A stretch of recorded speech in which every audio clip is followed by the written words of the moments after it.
In this tutorial, we're going to show you how to keep the trays for your OfficeJet Pro 8020 or 8030 series printers.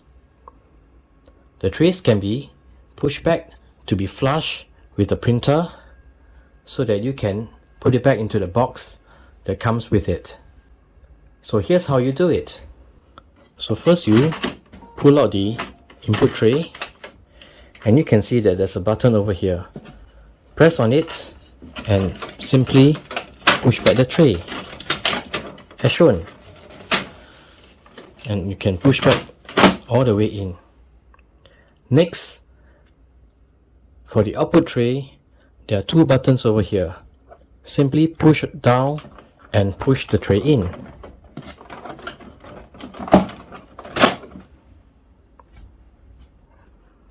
And so this is how you keep the trays for your HP OfficeJet Pro 8020 series or the 8030 series printers.